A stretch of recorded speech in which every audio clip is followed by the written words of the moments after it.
Hi, I'm Laura Tamblyn Watts, CEO of CanAge, Canada's National Seniors Advocacy Organization. We're excited to launch a brand new program here at CanAge called CanAge Conversations, Champions for Change.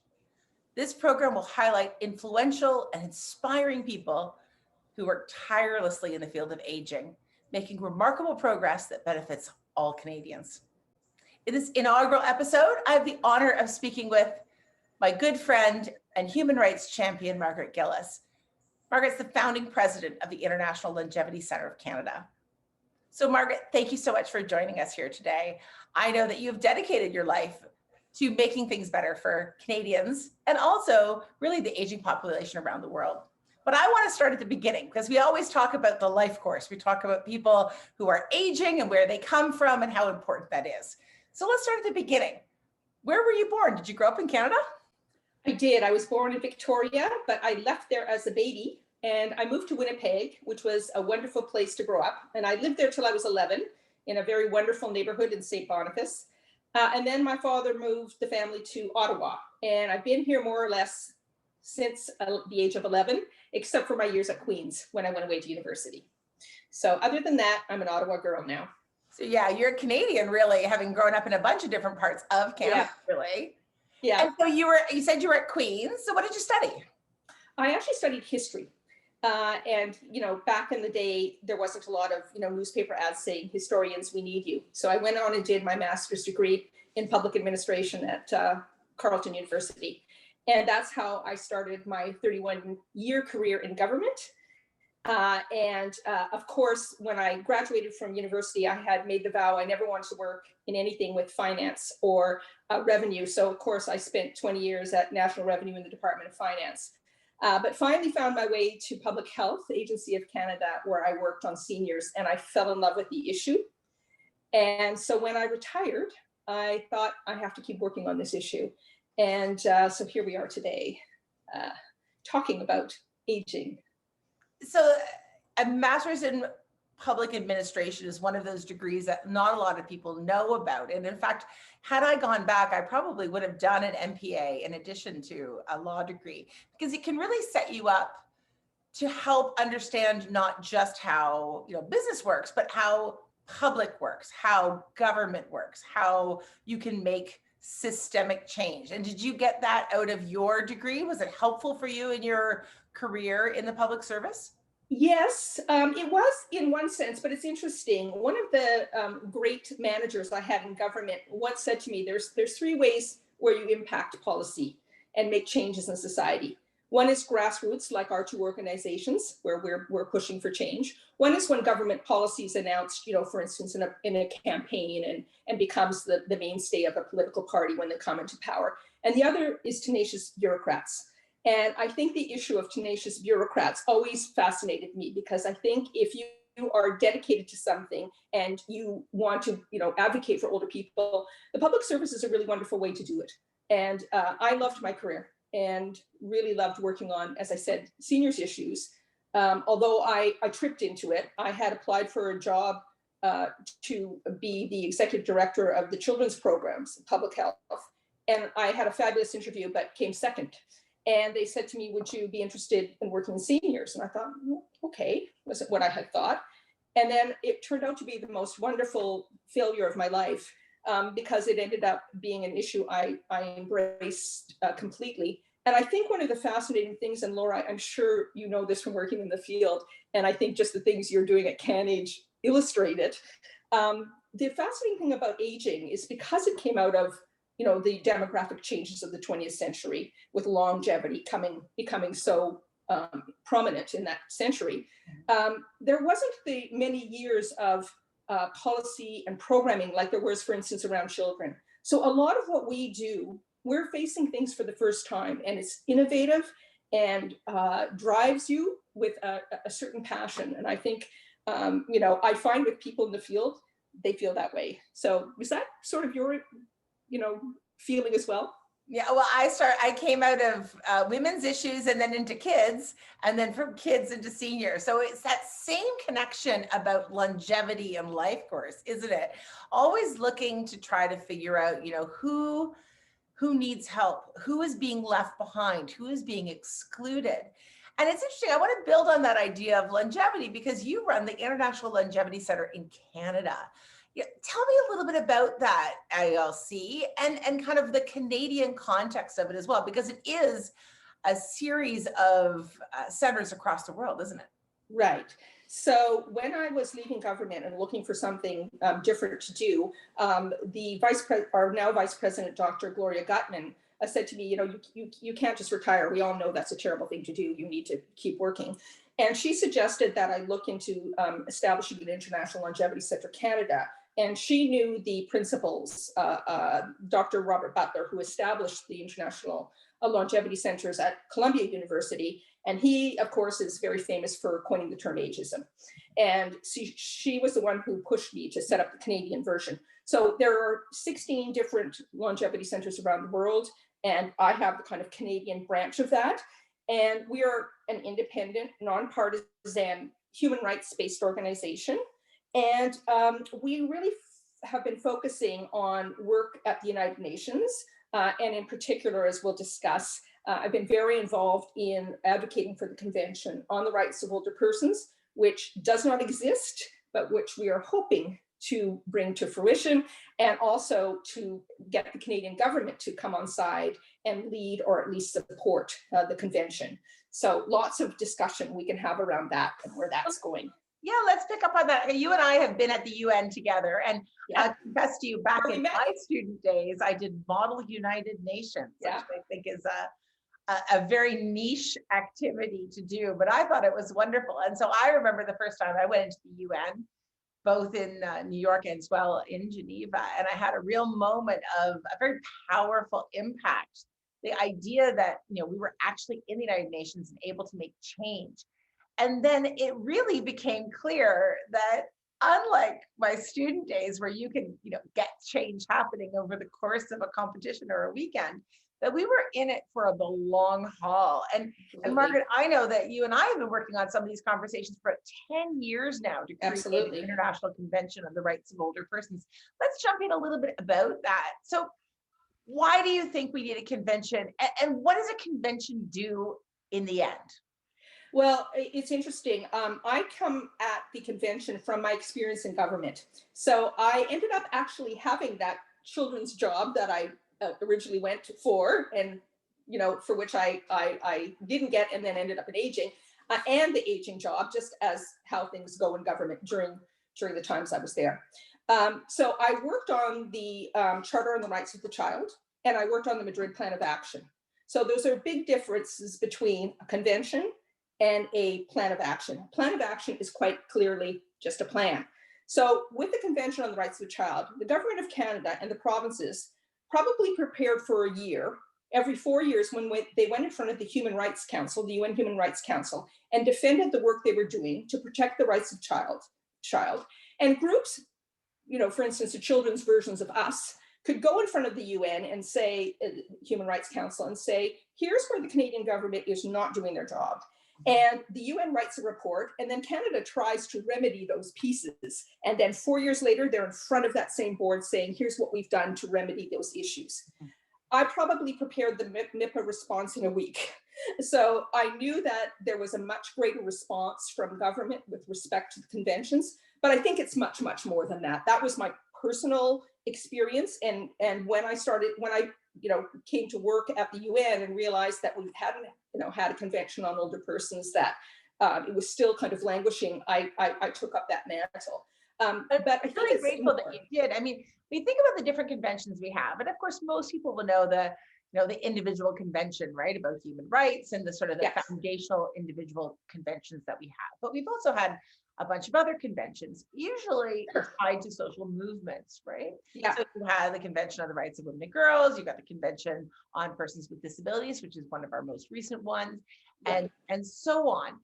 One of the things that people are usually asking is, well, if we have all these other conventions, you've got it for regular people, you've got it for women and girls, you've got it for people with disabilities, like what's left? Why do we need a convention on the rights of older people? And what do you have to say about that? What's your thoughts? Well, I absolutely love that question, because it leads me right into another topic I'd like to talk to you about, but we'll link it right now with the convention, and that is the issue of ageism. So we have just seen in the pandemic horrific examples of ageism that have certainly spurred us on to do the kind of work that we do, and kept us working together along with, Jane at IFA and others.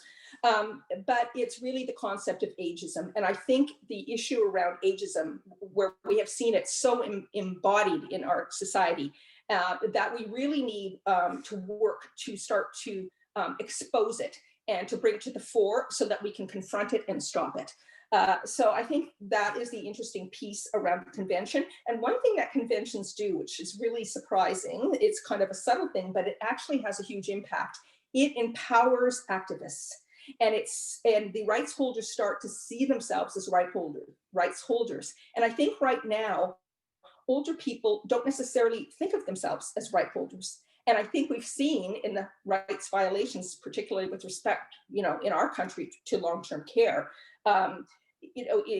it's almost hard to believe it happened in Canada. I mean, I think, you and I and Jane, I remember, spoke at the beginning of the pandemic when we did our press release early on in the pandemic about long-term care. We knew it was going to be bad, but I don't think any of us foresaw in our country that the military would have to go in like it was in some peacekeeping spot and save older people who were dying of malnutrition and dehydration or of this horrible disease without medical care. It's so un-Canadian, it's unfathomable. But it is the... Yeah, just building on that, I mean, we're one of the wealthiest countries in the world.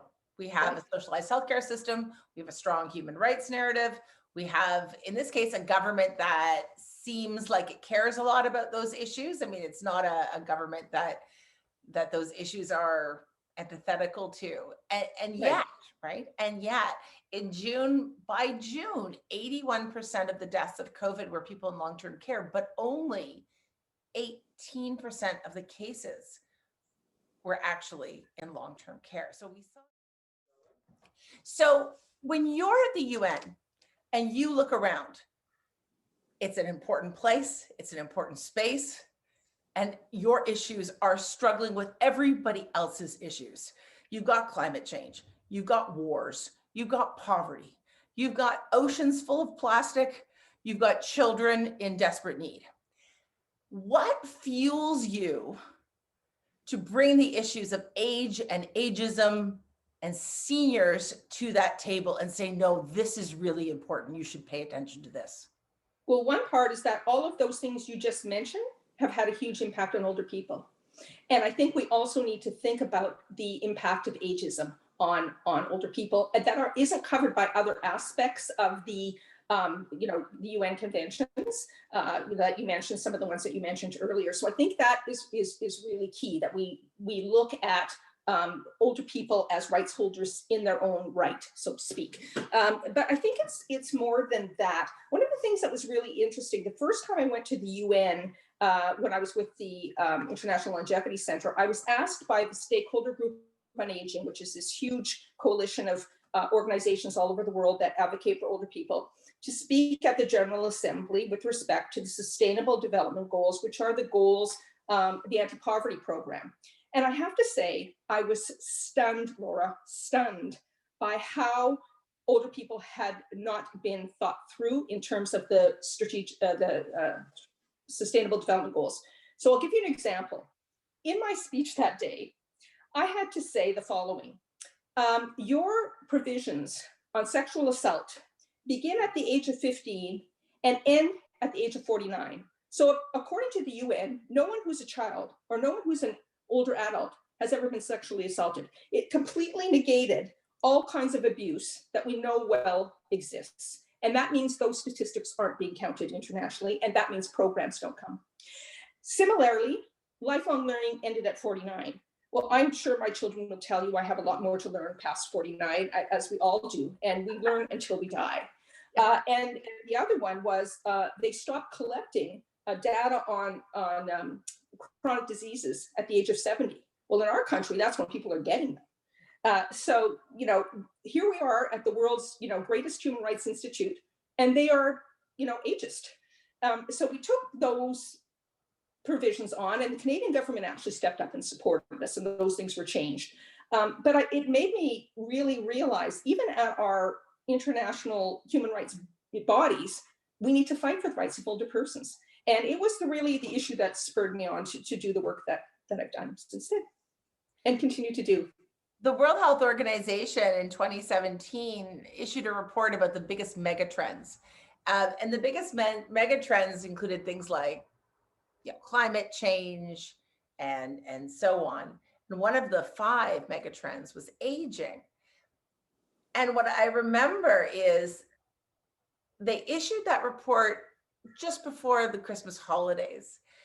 And then they released the work plan for the World Health Organization in January.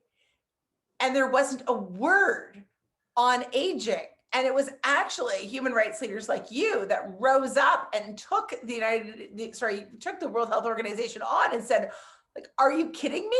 You've just called it one of the 5 biggest megatrends in the world. And you are so ageist or blind to the issue that I guess you don't even read your own reports. How is it that the work is not going to be involved?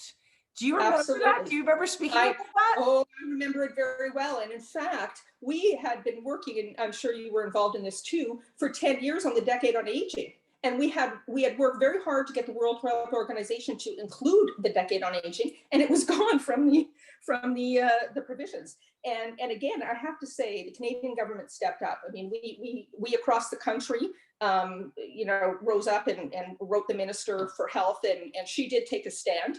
And also we took on the World Health Organization. I actually got a phone call from a Canadian who worked there, and he phoned me and said, what's with you guys? How come you're so upset about this report? And you're really activist. And I said, do not tell anyone in the aging community you said that to me, that you think that we can't be activists because we're older. You might want to really rethink that. So I think there was a little bit of that headspace there. I don't think they thought that that there would be the kind of reaction that they got, the backlash that they got by taking that out of the plans. But thankfully they put it back in. But again, here's the example where even at the human rights organizations, we have to keep fighting.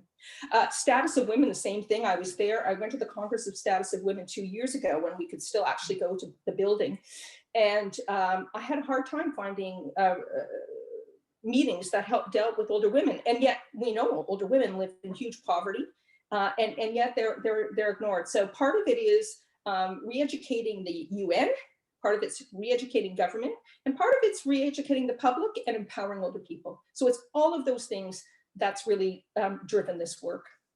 Yeah, I think that as we're talking about where the social movements are happening right now, I think about the waves of the feminist movement, the waves of the disability movement, the waves of the green movement. And I really believe that we're in the elder rights movement right now. Like, this is actually where the conversation about rights, human rights, and what those things mean in practice, I think, are actually located. But before we were doing this within the Canadian government and the UN context, we were spending a lot of time talking about age friendliness. And I remember back in the day, so the late 90s, I guess it was, that I started being involved with the idea of age friendliness and age-friendly communities. Canada really led that conversation. And Margaret, I know that you as a leader were actually at the center of leading that conversation, because we go back a long way. Can you just cast your mind back to the 90s? Cast your mind back. It was early 2000s. In 2000, I remember sort of 2000, and in particular in British Columbia and a few other places like Winnipeg and so on, had these kind of, and we started thinking about communities and what were communities like, what were cities like. And we came to the understanding that they're really very exclusionary for people as they age. So there's this whole narrative in the kind of the 2000s about age friendliness. And I think we've moved to dementia friendliness, and now I think we're in the conversation about age inclusion. But I want to walk us back to the origin of age friendliness. Sure. So how did that start? Because it really took off across the world, and it came from you and from Canadians. Well, it actually started, it was the brainchild of Dr. Alex Kalashi from the World Health Organization, who is, I now still work with. He's the president of ILC Brazil. But Alex came up with the concept, and I was in the new executive running the aging program at Public Health Agency of Canada, and I met with Alex, and he sat down and said, you know, I have this idea, and I was hoping that you could help me get Canada funded. And by the way, you have this really brilliant officer whose name was Dr. Louise Plouffe in your group, and could you send her to WHO to, you know, run this thing? And he's a very charming guy, but I fell for it, you know, totally. But I did get back and think, my God, what have I done? But it was really ended up being one of those things that you don't know what you have until you're way down the road. So we did get funding from the Canadian government to do the original work, which really involved, and I think this is why it's turned out to be so vital, going into 32 cities around the world, 4 of them Canadian, and based on the determinants of health, said to older people, you tell us what you need to stay active in your communities. And it was everything from you know, lighting to snow removal if you're Canada. And what was really fascinating about the outcome of that, you know, what became the Age-Friendly City Guideline, was how much older people experienced the same thing, whether you lived in India or South Africa or Halifax. And you know, you had to be an Olympic sprinter to cross the road. You know, nobody let you sit down on the bus before the thing took off. So it was really an amazing thing. And it's fascinating because we pulled together all the, you know, these brainiacs and, you know, to get the questionnaires ready for the older people. But it was really driven by what they told us. And I think that's why it was great. I also think it was a guideline. So it was the one policy I worked on in the federal government that I didn't have to sell to the provinces. We didn't put any money, we didn't give them any money to implement it, but they knew innately that this was actually something they could work with in their communities because it was a guideline. It said, here's the things you might want to think about, you know, whether it's benches in public places and those sorts of things. But it gave them the guidelines, and then the communities figured out where they were in that kind of continuum, and they could build on that. And I think that was the brilliance of it. And I've always wanted to do it inside the home. So some other time we'll talk about that. And so do you think that the age friendliness, which just kind of took off around the world, do you think that it actually paved the way for the conversation around a convention? I do. I think they were probably talking about the convention at the same time, but I think it was part of probably pulling governments more into thinking about the rights of older persons, certainly in Canada. So I think there was a mutual thing happening there. And I think, quite honestly, what's happened with COVID is going to drive it even further. I think we're, you mentioned we're at a pinnacle here, and I think your gut is completely right. I think we're at a position where we as activists need to really push governments. We need to, ensure that older people's voices are heard and that their voices are getting into the government. One of the things that we don't do a lot of in our field is lift up people and give them acknowledgements and awards. And I want to just plug for a second that you got one of the very rare awards that falls into the field of aging. Tell us a little bit about that, because we need to do much more to recognize our champions of change. So back in, I guess it was 2006, the Queen Elizabeth II was turning 80. And she was acknowledging the work of experts in aging and older people around the Commonwealth. And so she set up a series of awards. And so I was at the Public Health Agency of Canada, and we had done a big project on emergency preparedness and older people, which really came out of the tsunami and Hurricane Katrina, where older people died in great numbers because there wasn't supports for them. And so we decided that we would work on a policy paper for governments that eventually went to the United Nations.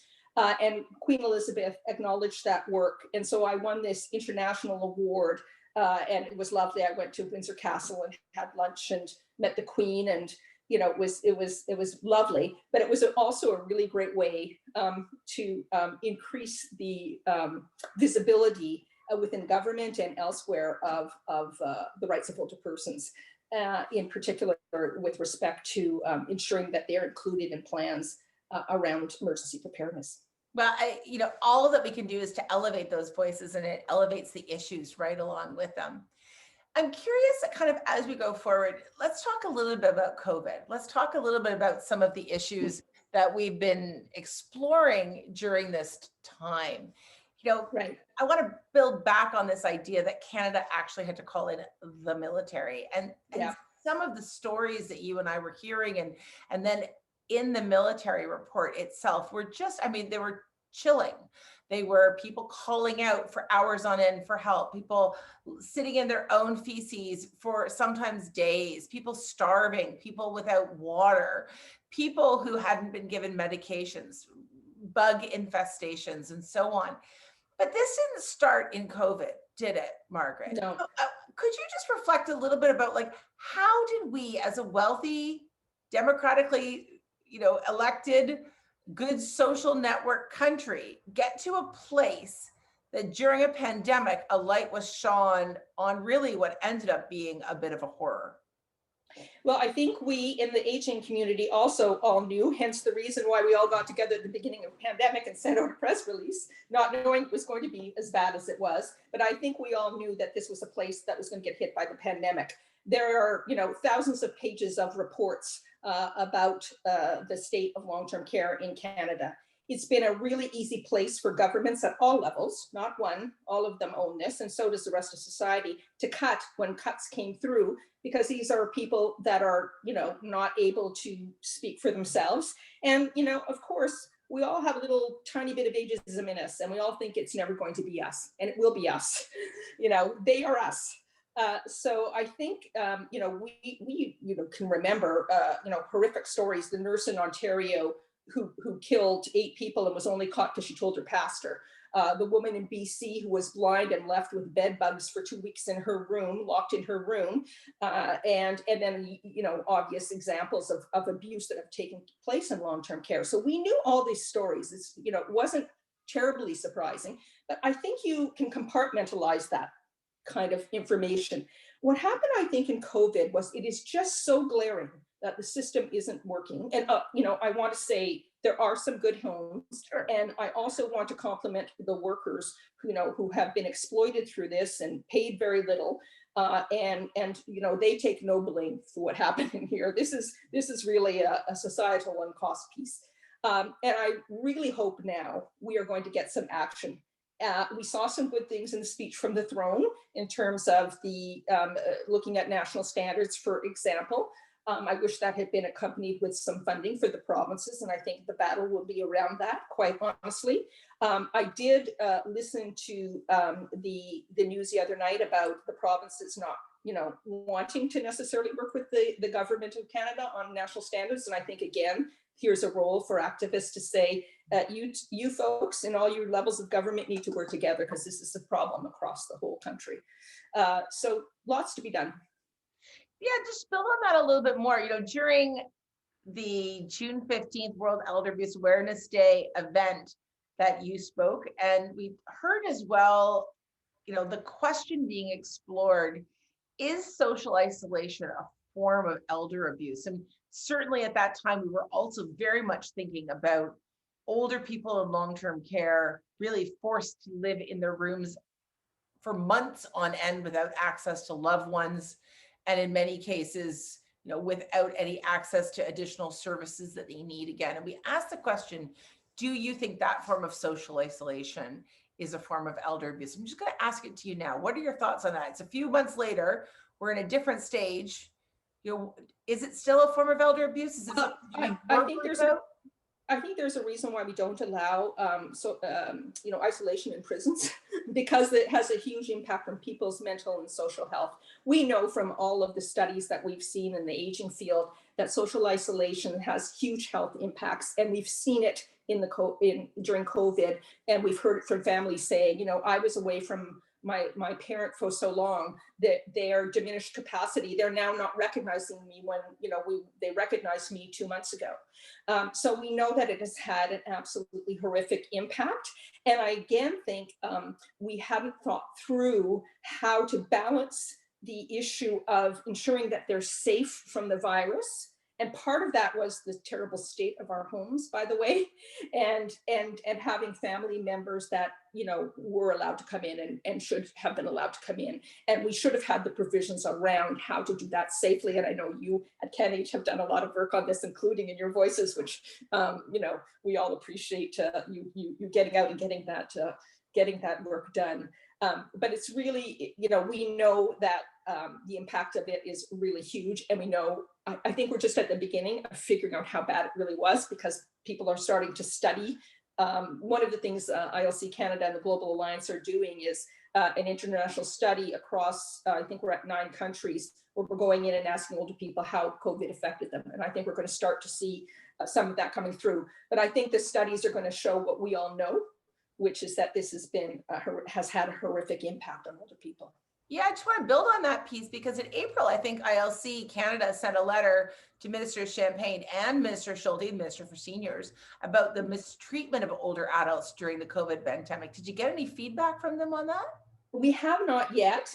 We actually sent a letter, and you recall you actually signed on with us. It was one of our letters with respect to the requesting a convention. And it's the second write-in campaign we've done with the support of CanAge and other national organizations in Canada, asking the Canadian government to lead, which they have done in so many other times. We haven't heard back. There are still people writing in, but I had hoped to hear from them on that.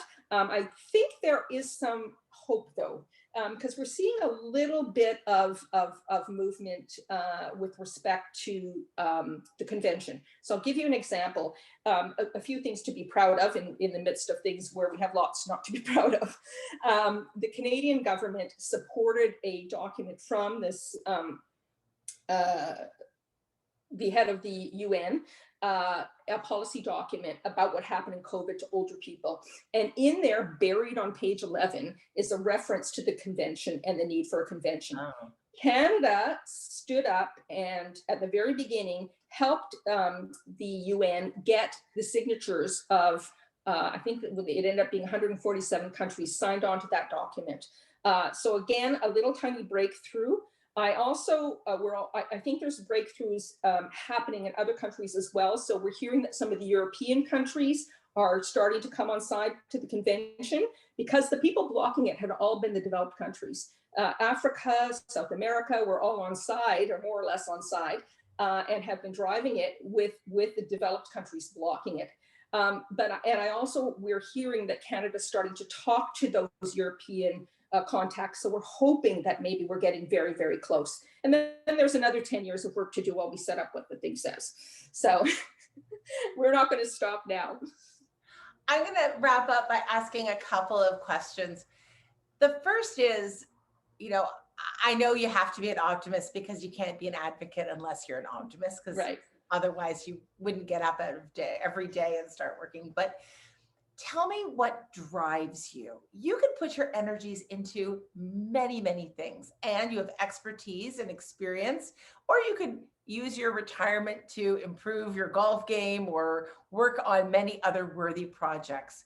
What gets you up in the morning? What makes you work on this every day? What is it that drives the passion in you? I think it really was the realization that rights of older people were truly not being respected, and seeing that firsthand when I worked in government. And I think also a lot of people who work in aging, I don't know if this is you, but I'd say about 70% of the people had a mentor who was older that really impacted their lives. And in my case, it was my grandmother and my mom. So I think there is a part of us that just knew the innate goodness and the importance of those people in terms of our lives, in terms of society. And we need to ensure what they gave us, that we give back, and that as we age and others in society, that we're protected from ageism We like to say at the International Longevity Center, there is no shelf life for human rights. You start at birth and they end at death. And we have to make sure those rights are being preserved. And right now, I think we have far too many examples of where they're not. So lots of work for us to do, Laura. And may I thank CanAge again for the work you do. I mean, I know you come at it every day with such, incredible enthusiasm. You've got us on more TV shows than we've ever been on. So thank you for that. And greatly appreciate all that you do. And it's always wonderful to work with you. So may I end on that? You may. The last question I want to ask, though, is one small thing, because we are Sure. all about longevity and the life course. So if you could speak to our younger groups, teenagers, folks in their 20s, and you could encourage them to join this field, what is it that you would say to them that would make them perhaps consider a career in aging? I would say if you want to be innovative, if you want to tackle something that's never been done before, if you want to make a real big difference in the world and in society, jump onto the bandwagon of aging, because we need lots of bright young minds and bright old minds working together, wisdom with enthusiasm and all of those great things to make real societal change and to make your life better. Because quite frankly, ageism when you're young is a prejudice against yourself when you're, a few years down the road. So it's very, very important that we really, pull young people into this as well. It's their lives. We are all one, right? Wherever we are in the age continuum. Thanks so much. I'm going to wrap up by, again, offering not just my appreciation and not just CanAge's appreciation, but really the appreciation of all Canadians as we age. Without rights, without remedies, there is a slippery slope where things get worse. We know this to be true. And that's one of the reasons that we wanted to start our Champions with Change series with you, to hold up and respect the work that you have been doing across your life course, to ensure that other people have the chance to live the best life across theirs. Thank you so much, Margaret. We really appreciate you being our inaugural Champion for Change. Thank you so much, Laura. And thank you for all you do at CanAge. It's always a pleasure. Take care.